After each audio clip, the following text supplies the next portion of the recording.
And here we are, 32 years on after your last meeting. Your sons relight the flame once again.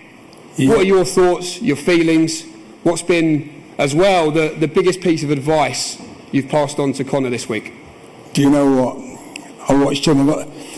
You know the saying goes, what happens in Vegas stays in Vegas. But what happens in Mallorca, I'm telling. I am telling. And I'll tell you about Conor's sparring, and God is my witness.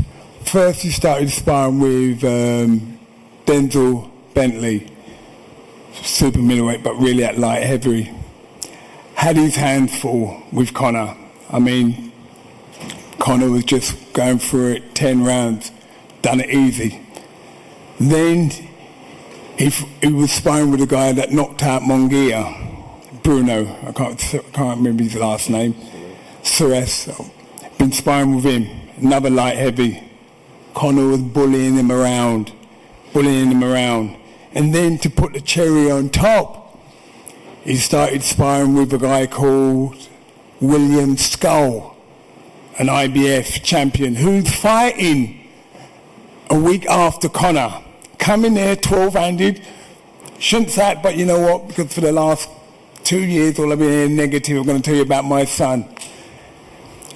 First 4 rounds, him and Conor were even Stevens, and they were going, oh, perfecto, every time he was hitting Conor. Conor was just walking him down. Then I found about round, I think 5, he was like, no, because Conor only has 40 seconds rest. And then what he was doing in between the middle of the rounds, he was sitting on the rope because he was tired.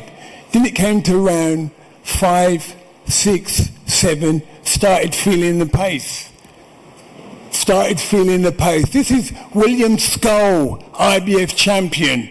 Superstar. And then after that, no, you can't shut me up, mate, because you ain't been where I've been. I'm not trying to shut you up. I'm enjoying the story. But then what happened, round 8 came.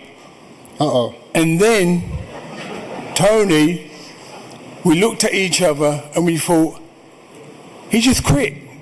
He just stopped. Couldn't take no more. After 8 rounds, I meant to be doing 10 rounds. And me and Tony looked at each other and think, what the friggin' hell just happened there? And I got my boy and I thought, my little boy. He just damaged the IBF world champion. And you know what it is? I am so confident this don't go past 4 rounds. I know my son. Back him all the way. And Conor's not a 12-round fighter. He's an old school fighter that can do 15 rounds. But you're going to see him, mate, the power that he's got. No one ain't seen him for the last 2 years. Oh my gosh. You lot are in for a treat. Mark my word. You are in for a big treat. Thank you all very much. Nigel Benn, 2-weight world champion, thank you very much. Feeling of tranquility right now. I know what's coming. I prepared my whole life for these moments. I've put the time in. I've dedicated decades to this sport.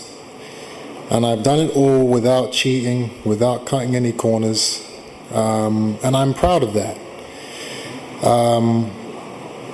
The mentality I have, the experience I have, the fortitude and the will is what I will be using on the night to take out my adversary in Conor Benn.